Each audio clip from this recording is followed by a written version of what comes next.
Quilters Newsletter TV, the Quilters community, is brought to you by Handy Quilter, designed by a quilter for quilters. Sulky, express yourself with Sulky and create with confidence. Brother, it's so easy with Brother at your side. And Quilt Cut, easy fabric cutting for quilters. Hello, I'm Patrick Lose, and welcome to another episode of Quilters Newsletter TV, the Quilters community. I'm here with my friend Kay Capps-Cross. Kay and I have been working on this series together to bring you.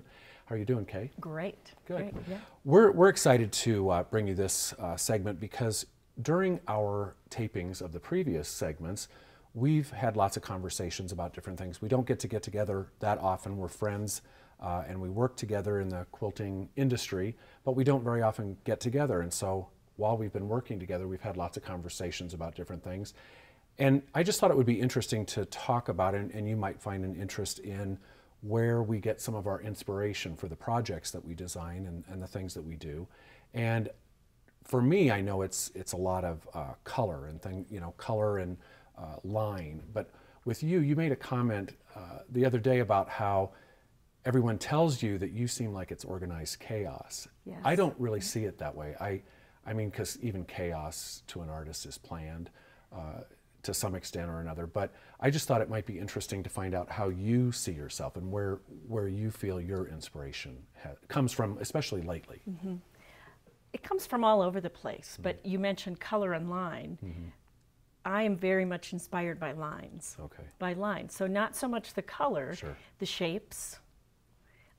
You work a lot in black and white, yes. and so I can see that. But so anything that contrasts. You know, you'll often find me walking around hotels, looking at carpeting, looking at the windows. Mm-hmm. If I'm outside in a city, I'm looking up at the doors. I take a lot of pictures of doors and windows, the edges of buildings, how they layer and lay together.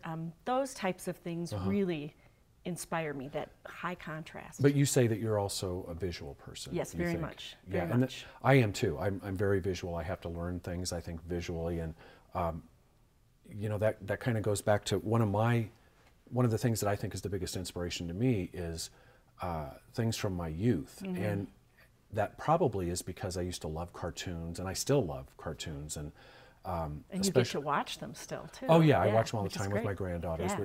But I don't need them as an excuse. I would do it anyway. But it's nice to have that excuse. I'm a SpongeBob fan. Oh, me too. Yeah, and you know, things like that. I remember when I was little, it was Charles Schulz, Peanuts, things, you know, along that line, and especially things that had to do, like even today, I you know, editor of Quilting Celebration, so I do things that deal with holidays and celebrations, and that's what I remember from when I was younger. The things that inspired me were holiday related. I love Christmas, everything to do with it. St. Patrick's Day because it's my birthday. So, you know, things like that inspire me. That's where I get, sometimes it's just a feeling. It's not even anything concrete. It's more an abstract thought that just makes me think I want to do, you know, this or that in a design. And then when that happens, when you have that thought, then what's your next step? Well, it's never obvious. Like, I might sit down and start doodling or whatever, because I'm an artist and I draw. Mm-hmm. That's my main medium, but it still evolves. And I think we had this conversation also yesterday that once I started working in the quilting industry and a lot of my designs were being turned into patterns or fabric or, you know, what have you, my design would still, even though I drew it by hand, it would still have to be taken into a computer program, some application, Illustrator, Photoshop, you know, to be either manipulated or perfected or, you know, whatever, to get the final product. So even in that process, from drawing to taking it into a computer, it evolves because I wasn't at the, you know, when I first started, all that good at drawing in Illustrator, because those are vector, you know, you're doing, it's not the same thing. It's not organic, like, you know, a stroke coming out of your pencil. So sometimes as I was laboring over the drawing on the computer, it would turn into something completely different that I didn't even scan and bring in the first place. So and aren't those accidents wonderful? Those are the things that I like the best. I sometimes think that I'm a better artist because of those accidents. I don't think I'm that great when I set out on my own. It's the accidents that happen that really make me better than what I think I am, you know.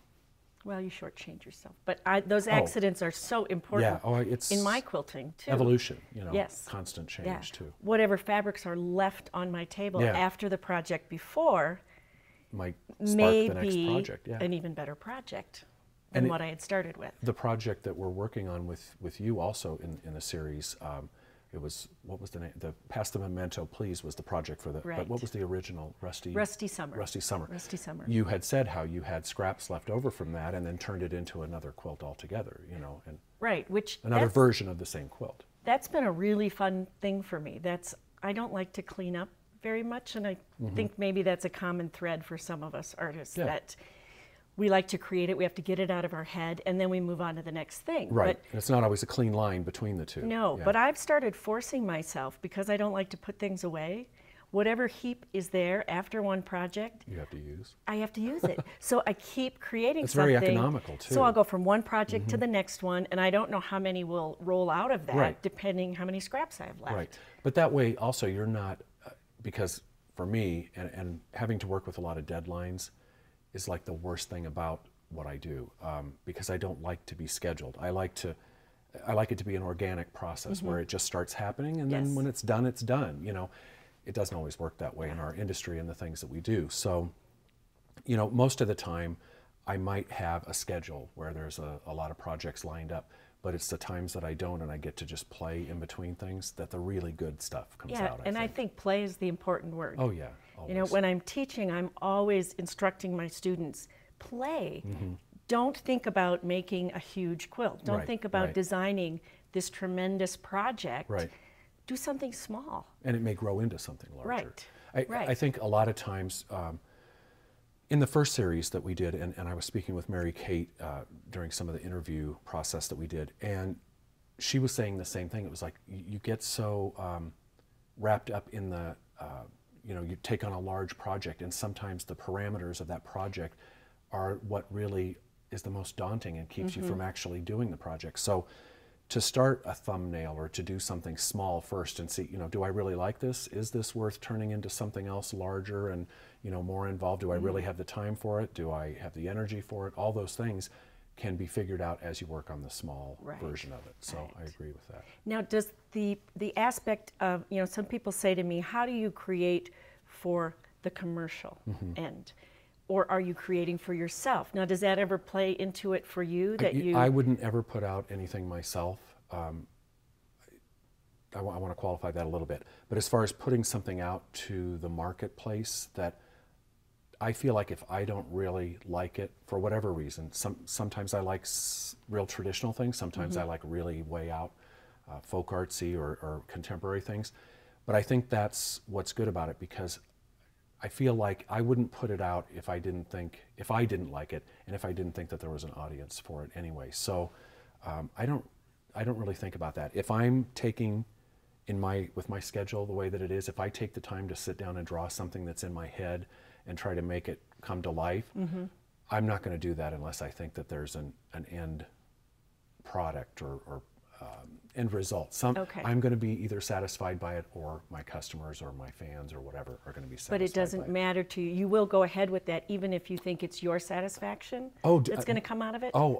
Especially if it's mine, because when I was younger and becoming an artist, that's totally self-gratifying. I mean, it's one thing to please other people with the things that you draw or make or whatever it is, but when you're happy about it yourself and content that, and feeling proud of yourself for doing that, that's all the more reason to do it. I think that's the best reason to do it. I'm always very pleasantly surprised when I create a quilt and I look at it and I think, I kind of like that, and then someone else likes it. Is it because, a gift. Are you surprised though because you started out to create something else and it evolved into something you didn't expect, or? Not necessarily. I think it's that it was ingrained in me very young that I see things differently than a lot of people.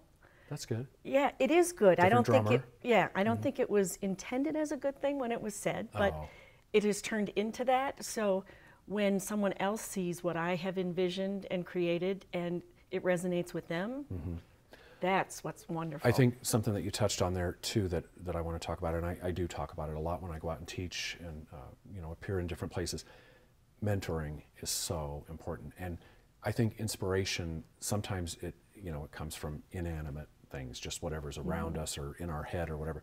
But sometimes it definitely comes from people. And Yes. I spoke before here about how the reactions that I would get from my parents when I was little, drawing things or whatever, that's inspiration, because that's keeping the cycle going. If I present something to someone and they, have all this, feeling about it, and it touches them in a certain way or whatever, I'm going to go back and do some more of that, because I like that reaction. Yes. So sometimes inspiration is from the people around us too, whether they know it or not. Yeah, very much so. I learned that early in my quilting life. Was when I first launched out there and went to market the very first time, I had something for everyone. Yeah.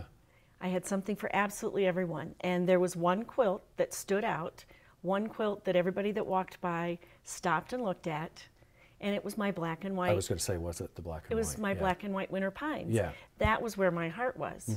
So the next market, when I came back, put everything else aside, and I did what I loved, but that, yeah. and it went much better. It's always going to go better when you do what you love, I think. I can't see any other reason to do it. That's our main drive, I think, as artists or creative people, is that we do it to make ourselves happy or to pass time or whatever the reason is. But when someone else finds it valuable, it's even better. Yeah. I often get an interesting question, and I wonder if you ever get this question from the opposite side. You work so much in color, and I work so much in black and white. I've had people come up and say, now, are you ever going to graduate to color, Kay? Maybe you're already over it. Maybe you already worked in color and you found a way to streamline into something else. Yeah, and I do work in color when I feel like it. Sure. When I feel like it, but I'm not so sure it's a graduation. I do the same thing, though. I mean, this quilt here is so, This is so you. glaring at me, but Oh, yeah, but it's a lot of this is so color. you. I love this But quilt. when I go home, this isn't what's in my home. This, sometimes I need an escape from all the color. And, I have more subdued, wood tones and earth tones and, some of the darker jewel tones and stuff. But I don't think I could live in this. Okay, And you could. This because will fit in my suitcase very nicely. Yeah.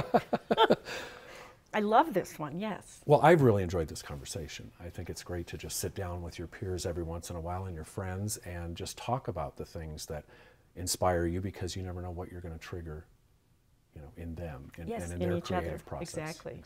So thanks for being with me, Kay. I've really enjoyed doing this series with you. It is always a pleasure. Oh, thank you. And I want to tell you guys, if you find what your inspiration is, make sure that you latch onto it and use it and find lots of ways to be inspired and create more. Play, I think, is the big thing. Do not forget to play. And don't let anything inhibit you. It's art. It's not supposed to be painful. So thanks a lot for being with us. I'm Patrick Lose for Quilters Newsletter TV, the Quilters Community. Quilters Newsletter TV, the Quilters Community, is brought to you by Handy Quilter, designed by a quilter for quilters. Sulky, express yourself with sulky and create with confidence. Brother, it's so easy with Brother at your side. And Quilt Cut, easy fabric cutting for quilters.